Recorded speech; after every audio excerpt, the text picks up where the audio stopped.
Billionaire astronaut Jared Isaacman landed his dream job when President Trump tapped him in December to head up NASA. But he was stripped of the role after a relatively quick but messy political divorce between Trump and Elon Musk. A Musk ally, Isaacman passed a committee vote in April and got within days of full confirmation, having a hearing for that at least, but it never took place. In the weeks since, he opened up about it, telling the Free Press that he became the message, adding, quote, "I take comfort knowing that it had very little to do with me in the end."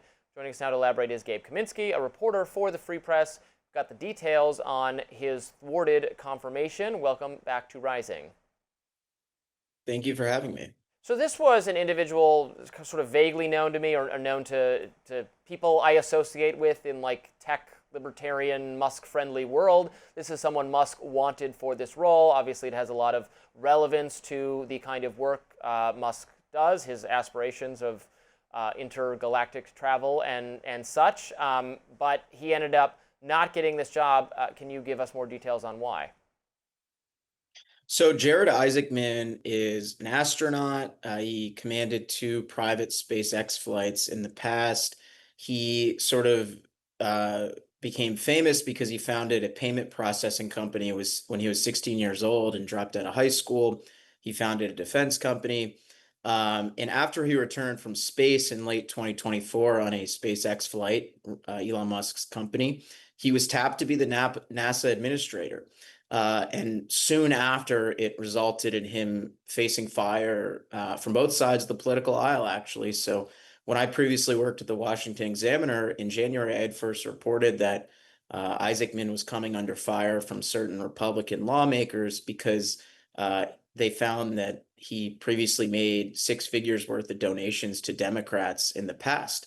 At the same time as that was unraveling, that scrutiny, Democrats began to investigate and raise concerns over his ties to Elon Musk, being concerned about the notion that someone who was nominated to lead NASA had all these extensive ties to Musk. Beyond Jared Isaacman commanding 2 private SpaceX flights, his company Shift4, the payment processing company, processes payments actually for Musk's company, SpaceX and Starlink.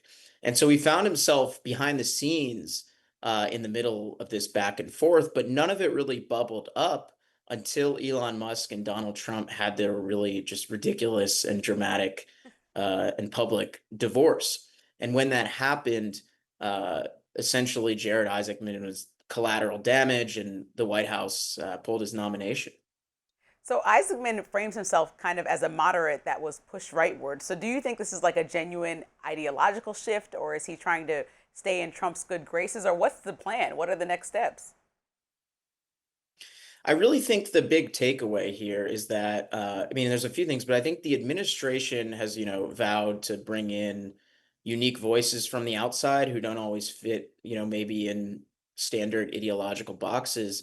And what happened here is Isaacman, I mean, on one hand, he became connected to the baggage of Elon Musk, which pushed him out of the administration, but also his donations to Democrats were a major frustration point behind the scenes to the White House staffer Sergio Gore, who basically him and his office viewed this as a problematic litmus test, and that he had donated to Democrats in the past. And it's kind of reflective of how the administration is still applying these kind of loyalty tests to people who would go in the administration. Isaacman says that he made those donations to people like Mark Kelly and John Tester because when he was basically he was lobbying NASA on certain issues related to space.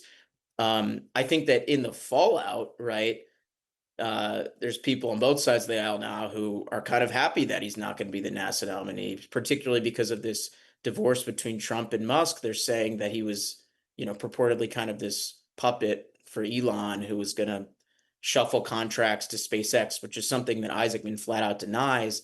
But in the wake of Elon getting out of the administration, people are certainly content with someone with such close ties to him not being in this role. Yeah, I mean, it gets into territory where you just, like, there's no real solution or I mean, Elon is the most successful game in town when it comes to SpaceX and space travel.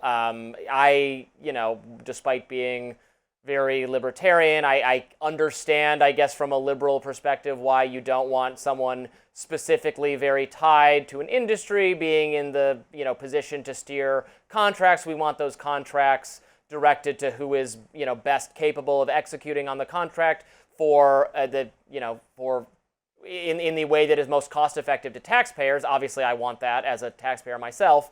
But this is a case where, I mean, Elon is, to a great degree, in this specific category, sort of the only game in town, and it would be weird to have someone in the if someone in the role who's combative to Elon would just seem like a huge screw up from the standpoint of having the government do efficient contracting. I mean, Elon is someone who needs to be worked with on this category, and so someone having a good relationship with him would seem like it's a positive thing from the taxpayer perspective. Or is it more complicated than that?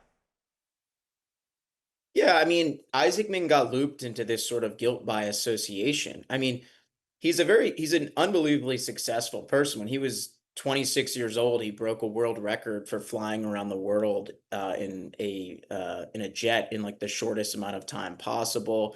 When he was 21, he became a pilot. He's been to space twice. So certainly he was like, seems to be a qualified person for the role, and he got looped into this sort of guilt by association of Musk. And like you say, SpaceX is, there's no mystery that SpaceX is like, there's other, they are the biggest player in space, and there's a massive discussion happening right now in the country about the role that NASA really even has, because there's private companies like SpaceX and Blue Origin that are working on space flights and working on other space research that in many ways is rivaling and putting new innovation to compete with this sort of dormant agency that hasn't developed in decades. So in many ways, I think that's right. He got looped into guilt by association via those ties, and he was collateral damage. And do you think that Isaacman still trusts Elon Musk? Do you think that there is something there that he's not saying? Their relationship is still strong?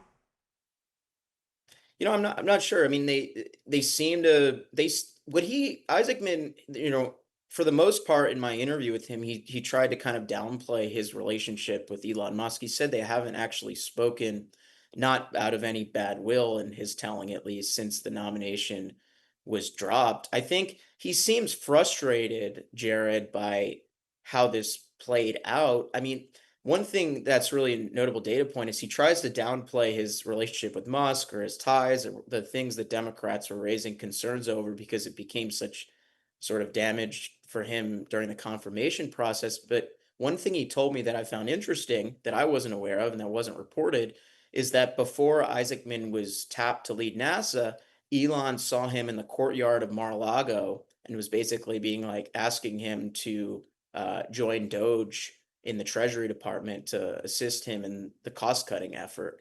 And so that's a pretty good illustration of, his ties and relationship with Musk. Whether those are, damning or problematic is a whole other question that lawmakers and people with their own dispositions about Musk can evaluate. But he certainly has had a strong relationship with Musk, and he's a good example of someone. And by the way, another thing that he told us is that he's considering running for Congress now, which is very sort of bizarre because the guy got totally pushed out of Washington, D.C., had a pretty wild nomination experience, confirmation experience in D.C., and he apparently still wants, still wants to maybe come back for more in D.C.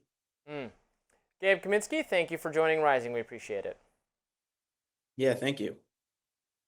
Coming up, Bill Maher and actor John Leguizamo got into it over immigration. We'll be right back.